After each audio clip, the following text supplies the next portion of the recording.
नमस्कार, India news Rajasthan पर आप देख रहे हैं 33 जिले 33 खबर और मैं हूं आपके साथ आयुष चित्रांश। सीएम अशोक गहलोत एसडीएमएच अस्पताल पहुंचे। इस दौरान सीएम गहलोत ने पत्रकार लेखक विजय भंडारी के साथ मुलाकात की। सीएम गहलोत ने डॉक्टर से विजय भंडारी के स्वास्थ्य की जानकारी भी ली है। वहीं मुख्यमंत्री गहलोत ने भंडारी के शीघ्र स्वास्थ्य लाभ की कामना भी की।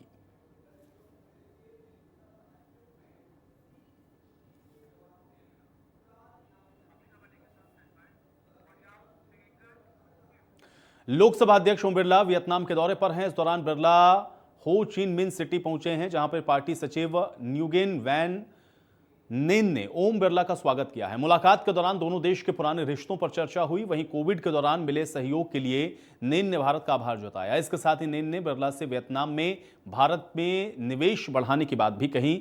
इसके अलावा उन्होंने वियतनाम को हमेशा सहयोग देने का आश्वासन भी दिया।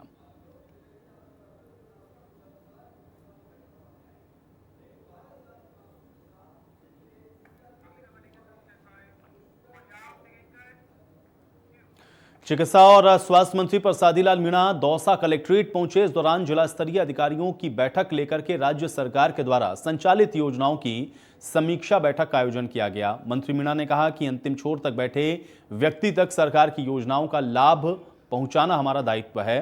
वहीं स्वास्थ्य सहायकों को लेकर के चिकित्सा मंत्री ने कहा कि कोविड के दौरान स्वास्थ्य सहायकों की नियुक्ति की गई और अब कोरोना खत्म है, इसलिए पद भी खत्म कर दिए गए।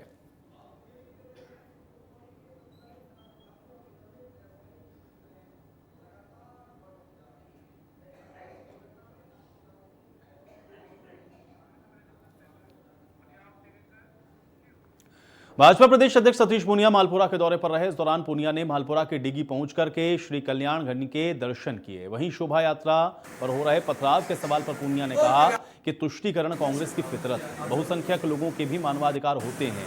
इस तरह की घटनाएं कांग्रेस के शासन में होती रहती हैं। कांग्रेस वोट बैंक के खातिर तुष्टीकरण की नीति को अपनाती है।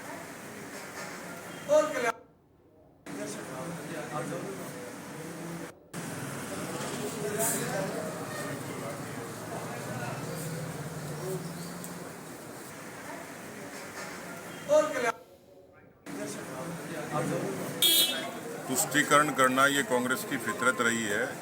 इस देश में बहुसंख्यक लोगों के भी अपने मानवाधिकार हैं और जिस तरीके की घटनाएं कांग्रेस के संरक्षण में पहले होती रही हैं और अब जहां उनका शासन है वहां होती है, उससे साफ जाहिर होता है कांग्रेस वोट बैंक की तुष्टीकरण की राजनीति करती है। लेकिन जनता हकीकत समझ गई है और इसी कारण कांग्रेस को बहुसंख्यक लोगों ने नकार। सांसद रंजीता कोहली और देवनारायण बोर्ड अध्यक्ष जोगिंदर आवाना दुबई के दौरे पर रहे। हरियाणा रिजॉर्ट में स्वास्थ्य विभाग की ओर से ब्लॉक स्तरीय स्वास्थ्य मेले का आयोजन किया गया था। इस दौरान सांसद कोहली और देवनारायण बोर्ड जोगिंदर आवाना ने दीप प्रज्वलित करके मेले का उद्घाटन किया। वहीं सांसद रंजीता कोहली ने सरकार की जन कल्याणकारी योजनाओं का प्रचार प्रसार करते हुए लोगों को जागरूक करने और शिविर के दौरान अधिक से अधिक मरीजों की निःशुल्क जांच करके उनका उपचार करने को कहा। दूसरी तरफ देवनारायण बोर्ड अध्यक्ष ने शिविर में मौजूद चिकित्सा कर्मियों की हौसला अफजाई करते हुए शिविर का निरीक्षण किया। तो इस दौरान कार्यक्रम में जिला मुख्य चिकित्सा अधिकारी डॉक्टर सुनील शर्मा, संयुक्त निदेशक प्रशांत कुमार सहित कई विभागीय अधिकारी भी मौजूद रहे। मिशन के तहत आज ब्लॉक स्तर पर जो कि गांव-गांव तक हमारे केंद्र और राज्य सरकार की योजनाएं पहुंचे, जो कि ग्रामीण इलाके में हमने देखा है कि उन तक ये लाभ नहीं पहुंच पाता है। तो इसलिए यहाँ पर जो ये 4 वर्ष का मेला लगाया गया है, उसके ऊपर यही है कि योजना केंद्र और राज्य सरकार की हर गाँव और ढाड़ी तक पहुँचे। देखिए, इंटरसिटी का रुकने का मामला है, उसके बारे में। हाँ, इंटरसिटी का अभी मैं जब आई थी यहाँ पर तो सभी लोगों ने एक ही मांग रखी थी।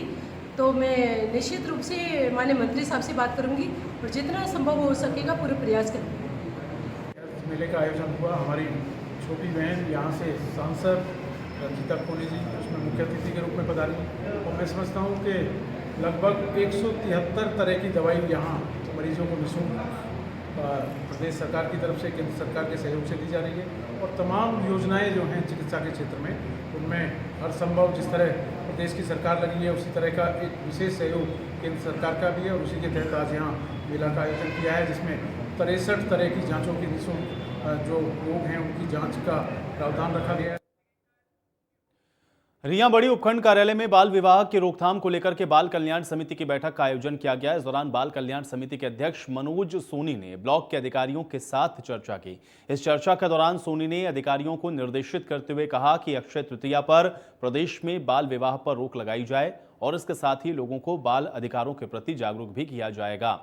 वहीं इस बैठक में उपखंड अधिकारी गौरी शंकर शर्मा ने यह कहा कि जिला मुख्यालय से रिया बड़ी की दूरी अधिकतम होने के कारण बाल विवाह की सूचना में विलंब होता है। ऐसे में सभी अधिकारियों की जिम्मेदारी है कि अविलंब सूचना मिलते ही बाल विवाह को रुकवाने पर कार्रवाई करें।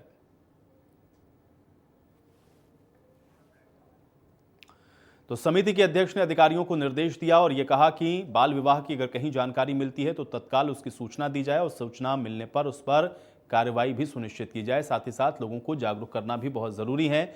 लोगों में जितनी ज्यादा जागरूकता लाएंगे उतनी ही जल्दी इस कुरीति पर रोक लगाई जा सकती है। और इसी को लेकर के एक बड़ी बैठक जो कि रिया बड़ी में जिसका आयोजन किया गया बाल कल्याण समिति की तरफ से, जिसमें इन सारे अहम विषयों पर चर्चा हुई। ये भी कहा गया कि जिला मुख्यालय की दूरी होने की वजह से जो सूचनाएं आती हैं वो पहुंचने में समय लगता है और उस पर कार्रवाई सुनिश्चित करने में भी समय लगता है। इसलिए अधिकारियों को जैसे ही इसकी सूचना मिले तत्काल इस पर उचित कार्रवाई करनी चाहिए ताकि बाल विवाह जैसी इस कुरीति को रोका जा सके। इस मौके पर कई बड़े अधिकारियों की मौजूदगी यहां पर रही और सभी ने इसको रोकने के लिए अपने अपने प्रयासों की बात कही।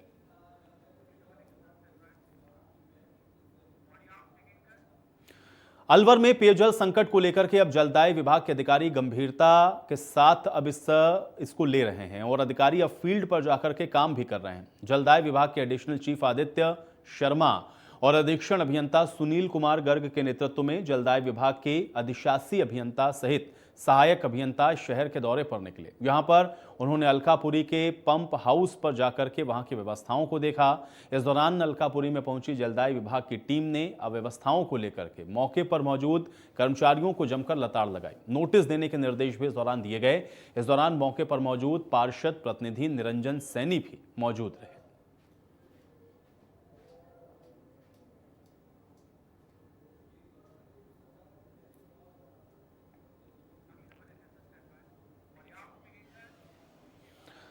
तो अलवर में पेयजल संकट से लोगों की परेशानी बढ़ रही है और लोगों को अब काम करने के बजाय पानी भरने के बारे में सोचना पड़ रहा है। महंगाई के दौर में लोगों को पैसे देकर टैंकर मंगाकर पानी को इस्तेमाल में लाना पड़ रहा है। महिलाओं का इसमें यह कहना है कि पानी नहीं होने से उनकी दैनिक दिनचर्या प्रभावित होती है।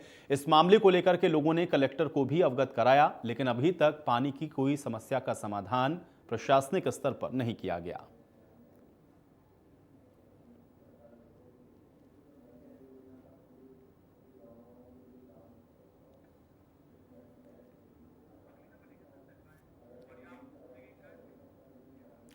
श्रीगंगानगर में जिला न्यायालय में वकीलों ने एडीएम कार्यालय पर जबरदस्त प्रदर्शन किया और गंग नहर में आ रहे गंदे पानी को लेकर के अपना विरोध व्यक्त किया।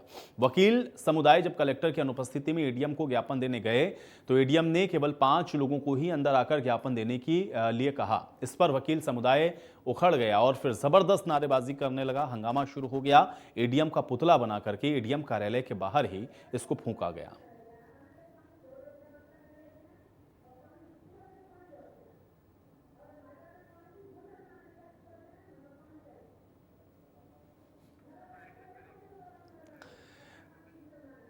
तो श्रीगंगानगर से ये खबर सामने आई, जहां पर आपको बता दें कि गंगा नहर में आ रहे गंदे पानी को लेकर के वकीलों ने ये विरोध जताया और विरोध करने के लिए कलेक्ट्रेट पहुंचे, जहां पर विरोध करते हुए एक ज्ञापन एडीएम को सौंपना था, लेकिन एडीएम ने सिर्फ 5 लोगों को ही अंदर आने की इजाजत दी, जिस पर यह पूरा वकील समाज भड़क गया और उसके बाद यहां पर जमकर विरोध हुआ, नारेबाजी की गई। एडीएम का पुतला भी यहां पर फूंका गया इन वकीलों के द्वारा। जो तस्वीरें भी आप इस समय देख रहे हैं, वजह यह थी कि गंगा नहर में पानी गंदा आ रहा है और इस पर विरोध जताने के लिए वकील पहुंचे हुए थे, लेकिन वकीलों ने एडीएम ऑफिस में जब घुसने की कोशिश की तो इजाजत सिर्फ 5 लोगों को ही दी गई और इस पर ये वकीलों का ग्रुप भड़क गया और उसके बाद गेट पर ही जमकर प्रदर्शन किया गया। एडीएम का पुतला भी उस दौरान वहां पर फूंका गया और अपने एतराज को जताया गया। हालांकि बाद में यह ज्ञापन सौंपा गया एडीएम को।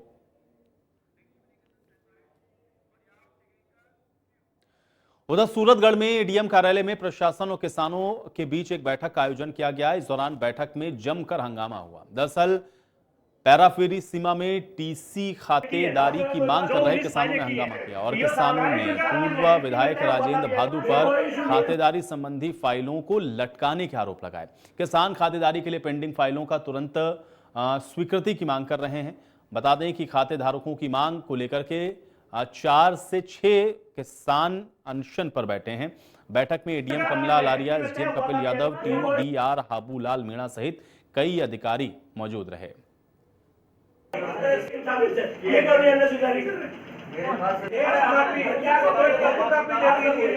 जो 19 फाइलें की है ना, जो 19 फाइलें की हैं, ईओ साहब की मौजूदगी में तय हुआ था। कोई इशू नहीं है हमारा, कोई इशू नहीं है हमारा। इशू जिम्मेवारी आप पे ये कर रहे हैं। जो 19 फाइलें की है ना, जो 19 फाइलें की हैं, ईओ साहब की मौजूदगी में तय हुआ था। कोई इशू नहीं है हमारा, कोई इशू नहीं है हमारा। इशू जिम्मेवारी आप पे ये कर रहे हैं। जो 19 फाइलें की है ना, जो 19 फाइलें की हैं, ईओ साहब की मौजूदगी में तय हुआ था। कोई इशू नहीं है।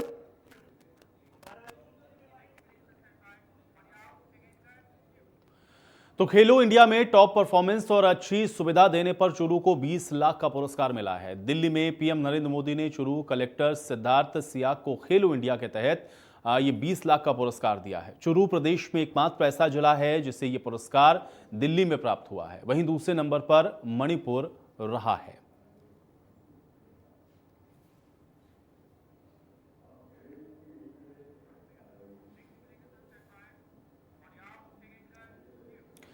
तो सिरोही के रेवदर के पास जीरावल गांव में मुख्य बस स्टैंड पर बीजेपी रेवदर मंडल ने आजादी के अमृत महोत्सव के तहत कार्यक्रम का आयोजन किया।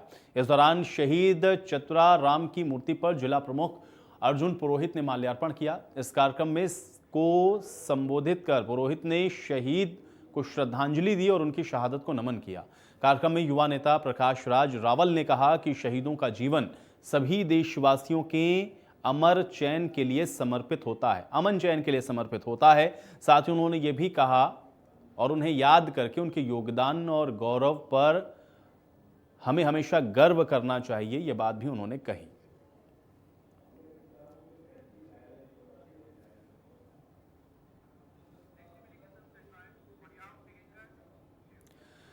खबर जयपुर के चाकुसू से है, जहां पर शील की डूंगरी में हर वर्ष लगने वाले छोटे मेले के नाम से विख्यात बूढ़ा बास्योड़ा पर्व शुक्रवार को मनाया जाएगा। इस पर्व को लेकर के घरों में कई तरह के स्वादिष्ट पकवान बनाए जा रहे हैं। आज इसका बूढ़ा बास्योड़ा पर माता को इसी बासी भोजन का भोग लगेगा।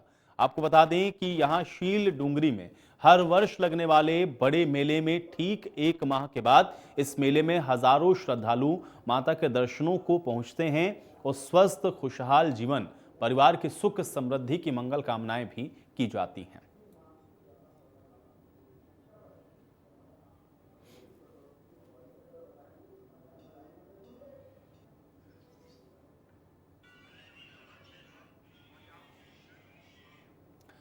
खबर हनुमानगढ़ से है, जहां पर यातायात पुलिस ने 2 दिवसीय चेकिंग अभियान चलाया और इस दौरान यातायात प्रभारी अनिल चंद्रा ने यह बताया कि श्रीगंगानगर फाटक और संगरिया सड़क पर यातायात पुलिस के द्वारा दोपहिया वाहन चालकों की चेकिंग की गई है। इस चेकिंग अभियान में हेलमेट नहीं पहनने और बिना आईएसआई हॉलमार्क वाले हेलमेट अभियान के तहत 78 दोपहिया वाहनों के चालान भी किए गए हैं। वहीं 3 दोपहिया वाहनों को सीज कर दिया गया है। अनिल चंद्रा ने यह भी कहा कि अधिकांश व्यक्ति हेलमेट को बोझ समझते हैं और यातायात पुलिस को देखकर हेलमेट को पहन लेते हैं। ऐसे व्यक्ति हमें नहीं बल्कि अपने आप को धोखा देते हैं।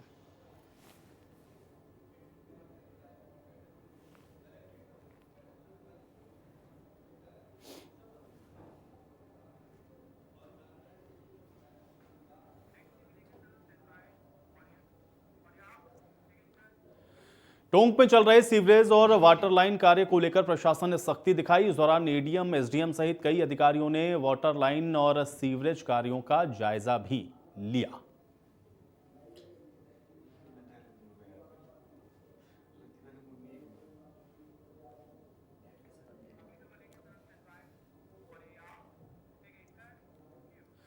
खाजूवाला में आयोजित आयुष्मान भारत योजना के तहत ब्लॉक हेल्थ मेले का आयोजन किया गया। इस दौरान Bikaner CMHO doctor BL Meena पहुंचे और इसका जायजा लिया। इसके साथ ही उन्होंने सामुदायिक स्वास्थ्य केंद्र का निरीक्षण किया। इस दौरान उन्होंने व्यवस्थाओं को देख करके निर्देशित किया।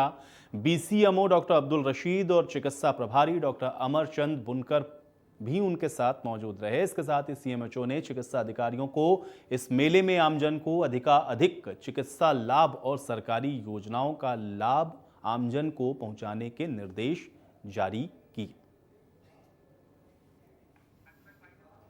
अंदर राज्य सरकार का ये अच्छा अभियान था कि स्वास्थ्य मेला हर ब्लॉक के ऊपर लगे। इसके अंदर आज आपके खाजूवाला के अंदर ये ब्लॉक के स्वास्थ्य मेला लगाया गया है, जिसके अंदर एक ही जगह सारे प्रकार के इलाज हैं, चाहे वो मेडिसिन के हो, चाहे ईएनटी के हो, चाहे गायनिक्स के हो, चाहे हमारे एनसीडी का प्रोग्राम, हर प्रकार के जो एक छत के नीचे जो कार्यक्रम होता है वो ही इस स्वास्थ्य मेले के अंदर ये है कि सारे जो भी बीमारी है वो इसमें ही हम पूर्ति करें।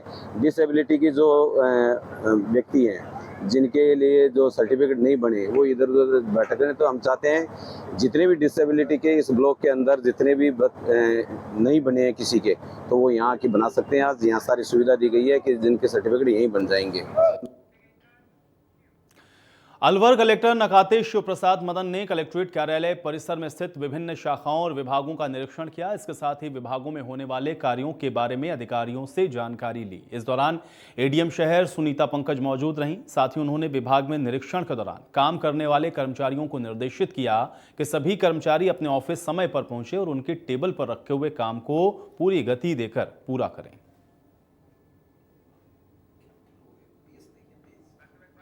अपने कलेक्टर ऑफिस का आज निरीक्षण किया है। एक बार समझ ले कि कहाँ पे कौन कौन से विभाग बैठ रहे, कैसे काम कर रहे। तो कर्मचारियों को ये स्पष्ट निर्देश दिए हैं कि समय पे ऑफिस आए और उनकी टेबल पे जो कार्य है उसको तेज गति से उसका निस्तारण करें। बिना स्वीकृति के, बिना परमिशन के कोई एब्सेंट नहीं रहे या अपनी टेबल नहीं छोड़े, अन्यथा उनके खिलाफ कार्य। जालोर के सांचौर हॉस्पिटल में इलाज करवाने आई एक महिला की नसबंदी के दौरान डॉक्टर ने ऑपरेशन के दौरान गलती से पेशाब की नली ही काट दी और इस वजह से महिला अब जिंदगी और मौत की जंग को लड़ रही है। सांचौर हॉस्पिटल ने परिजनों से चिरंजीवी योजना के नाम पर फ्री इलाज का बोलकर करीब 1 लाख रुपए भी वसूले और ये बोला कि आपके खाते में पैसे वापस आएंगे, लेकिन ऐसा नहीं हुआ। इसके बाद पीड़ित परिवार अब न्याय की मांग को लेकर के राजस्थान संपर्क पोर्टल पर शिकायत करवाई, लेकिन सांचौर के चिकित्सा विभाग के अधिकारियों ने पीड़ित परिवार का बयान लिए बिना ही सिर्फ डॉक्टर का पक्ष रखते हुए एक तरफा हॉस्पिटल के पक्ष में समस्या का समाधान भी कर दिया। ऐसे में गरीब परिवार के ऊपर पहाड़ टूट गया और अब वो न्याय की गुहार को लेकर के एसडीएम मुख्यालय के आगे धरने पर बैठे। उनको पैसा देने को ठीक, डॉक्टर के पास गए तो ठीक नहीं है। फिर उन्होंने वहाँ ऑपरेशन किया तो ऑपरेशन फेल हो गया। वो 24 घंटा पेशाब चालू ही रहता था। तो फिर दोबारा 5-6 बार बताने आए तो कि ये ठीक हो जाएगा, ठीक हो जाएगा। 15-20 चक्कर लगवाए तो भी ठीक नहीं हुए। फिर उनके बाद दूसरा हॉस्पिटल में जाके चेक कराया तो ये हॉस्पिटल ये ऑपरेशन फेल हो गया है।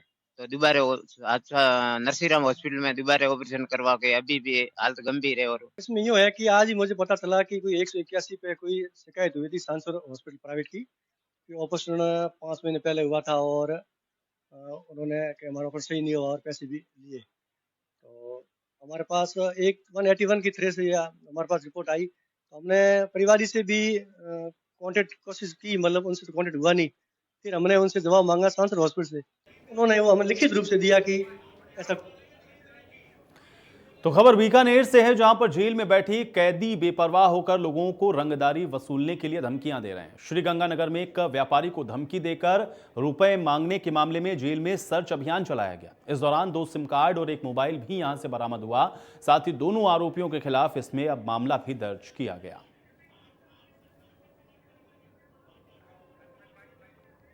गंगानगर जिले में साधुसर थाने में कोई व्यापारी को एक शराब ठेके को नहीं लेने के संबंध में और ले लिया तो अंजाम बुरा हुआ, इस तरह की कोई धमकी मिली थी। उसका केस दर्ज हुआ था। कॉल करके और व्यापारी को धमकाया, जो जेल में बरामदगी हुई है। तो जेल में सर्च अभियान चलाया गया। कैदी बेपरवाह हैं यहां पर और उनके पास से आपको बता दें कि मोबाइल फोन और सिम कार्ड बरामद किया गया, जिनके द्वारा रंगदारी मांगी जा रही थी और उसमें बड़ी कार्रवाई की गई। मोबाइल सिम कार्ड बरामद करके अब इनके खिलाफ कार्रवाई की जा रही है। जांच हो रही है कि जेल में ये मोबाइल और सिम कार्ड आखिर कैसे पहुंचा है, लेकिन रंगदारी मांगने का ये मामला सामने आया है, जिसमें जेल से ही रंगदारी मांगी गई। सांसद रंजीता कोली देवनारायण बोर्ड अध्यक्ष जोगिंदर आवाना नदबई के दौरे पर रहे। हरियाणा रिजॉर्ट में स्वास्थ्य विभाग की ओर से ब्लॉक स्तरीय स्वास्थ्य मेले का आयोजन हुआ। इस दौरान सांसद कोली और देवनारायण बोर्ड जोगिंदर आवाना ने दीप प्रज्वलित करके मेले का उद्घाटन किया। वहीं सांसद रंजीता कोली ने सरकार की जन कल्याणकारी योजनाओं का प्रचार प्रसार करते हुए लोगों को जागरूक करने और शिविर के दौरान अधिक से अधिक मरीजों की निःशुल्क जांच कर उपचार करने को कहा। दूसरी तरफ देवनारायण बोर्ड अध्यक्ष ने शिविर में मौजूद चिकित्सा कर्मियों की हौसला अफजाई करते हुए शिविर का निरीक्षण किया। इस दौरान कार्यक्रम में जिला प्रमुख चिकित्सा अधिकारी डॉक्टर सुनील शर्मा, संयुक्त निदेशक प्रशांत कुमार सहित कई विभागीय अधिकारी मौजूद रहे। आज ब्लॉक स्तर पर जो कि गांव-गांव तक हमारे केंद्र और राज्य सरकार की योजनाएं पहुंचे, जो कि ग्रामीण इलाके में हमने देखा है कि उन तक ये लाभ नहीं पहुंच पाता है। तो इसलिए यहाँ पर जो ये 4 वर्ष का मेला लगाया गया है, उसके ऊपर यही है कि योजना केंद्र और राज्य सरकार की हर गांव और ढाणी तक पहुँचे। एक इंटरसिटी का रुकने का मामला है, उसके बारे में। हाँ, इंटरसिटी का अभी मैं जब आई थी यहाँ पर तो सभी लोगों ने एक ही मांग रखी थी, तो मैं निश्चित रूप से माननीय मंत्री साहब से बात करूँगी और जितना संभव हो सकेगा पूरे प्रयास करूँगी। मेले का आयोजन हुआ। हमारी छोटी बहन यहाँ से सांसद रंजीता कोली जी उसमें मुख्य अतिथि के रूप में पधारी और मैं समझता हूँ कि लगभग 173 तरह की दवाई यहाँ मरीजों को निःशुल्क प्रदेश सरकार की तरफ से, केंद्र सरकार के सहयोग से दी जा रही है। और तमाम योजनाएं जो हैं चिकित्सा के क्षेत्र में, उनमें हर संभव जिस तरह प्रदेश की सरकार लगी है उसी तरह का एक विशेष सहयोग केंद्र सरकार का भी है और उसी के तहत आज यहाँ मेला का आयोजन किया है, जिसमें 63 तरह की जांचों की निःशुल्क जो लोग हैं उनकी जांच का प्रावधान रखा गया। और चलिए इसी के साथ 33 जिले 33 खबर में मेरे साथ फिलहाल इतना ही।